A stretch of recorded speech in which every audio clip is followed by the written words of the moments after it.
right, okay. So I just want to talk to you guys for a minute. So much goodness is in the world. You know, if you could look at your neighbor, right? They say love thy neighbor like love thyself. If you can love your neighbor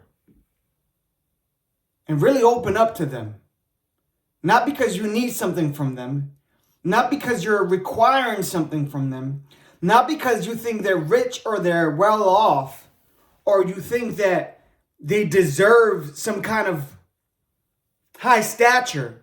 If you love your neighbor with sincerity, right? When you see somebody, you see this glow of I guess is the glow that God gives you, right? The glow of how God sees you. And if you can just be patient within your silence to see everyone as someone important,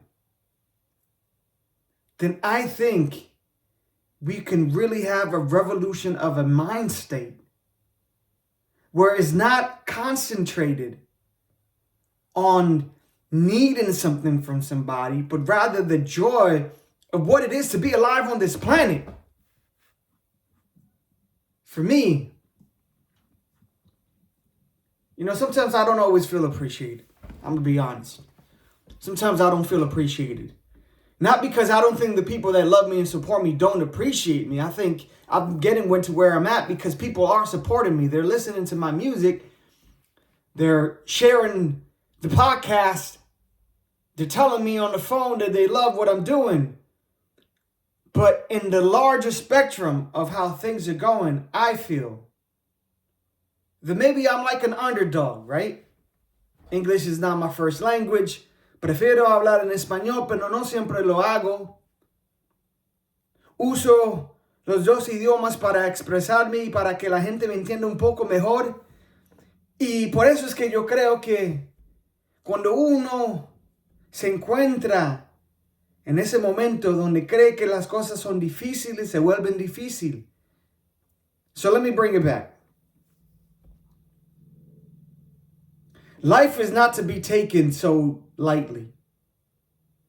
Some say life is not to be taken so seriously, and I also enjoy that, and I agree with that, because when we start taking things so seriously, like if we're some type of mechanism, then we fall apart, because though the body is a mechanism, we can't function like robots. We are not AI that just gets put information and then it functions. We actually think and we feel.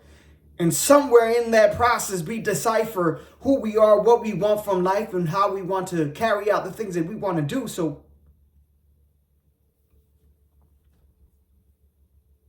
take a moment today.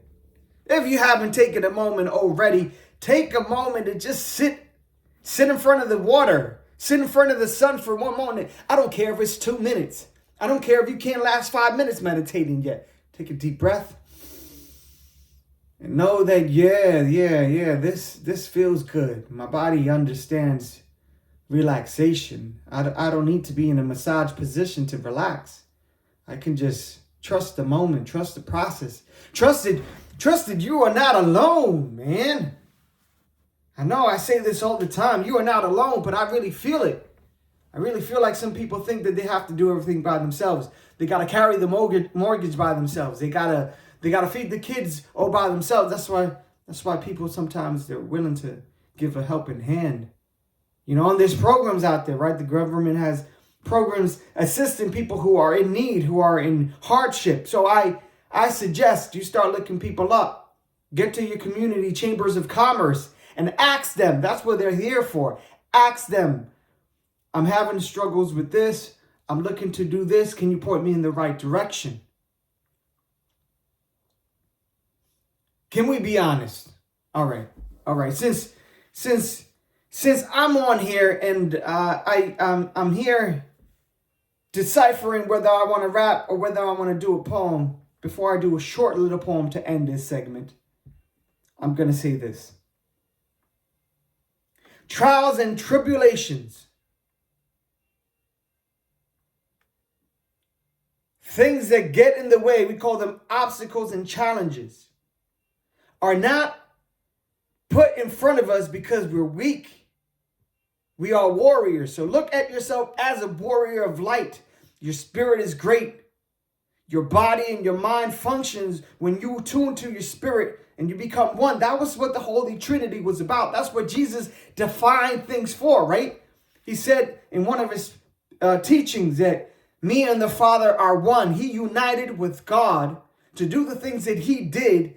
And he knew that by bringing God's presence and God's understanding into his physical form, he was able to do the things that he did.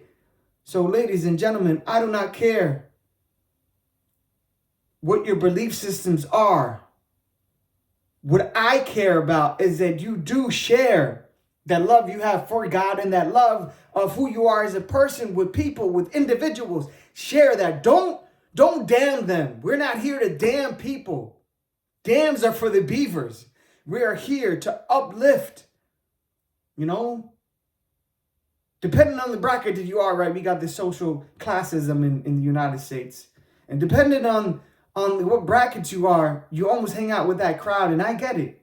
And Jesus did one of the most incredible things. He went, no matter who you were, no matter what your belief system was, he believed that they deserved the right to hear God's words. And I'm not here to preach. I'm not going to be preaching. I'm by no means a preacher. I'm a musician. I'm an artist. But when something's weighing heavily on my heart, like if it was a feather, right? They say the Egyptian tale is that when you die, your heart is going to be measured on a scale like a feather. And I think we got to do the things that we got to do right on this earth now, not waiting until we leave, not waiting until somebody picks us up and takes us to another dimension or another realm, in our afterlife. I'm talking about right now. We want our riches right now. We want to be with people right now. We want to show love right now. We want to hear the music that we want to hear right now. We want to do the things that we want to do. We want to be active right now. We want to be progressive right now. We want to be in liberation with freedom of deserving. So that's what I had to say. Tune in next time. Every day I'm going to try to bring you something. If I don't bring it to you every day, every other day, or every third day of the day, of the month, I'm going to try to put some music to some of the lyrics. Oh yeah, so I was going to do this poem. I'm going to end it with this poem, and it goes like this. Time waits for no man, but man yet tries to capture time in measurements. Man tries to decipher time, but time is not really in existence. It's just something we measure time with. Itself, time, as in moments that pass that have to be somehow calculated. So we calculate them. Kind of like seeing the stars, and if the stars are distant from each other just enough, can we actually measure the time in between the stars and in between us in this planet when we look to our neighbors to show love, to be real? What is time? That's the question I pose. That's what I'm going to leave you with. What does time mean for you, and how do you use your time? Peace.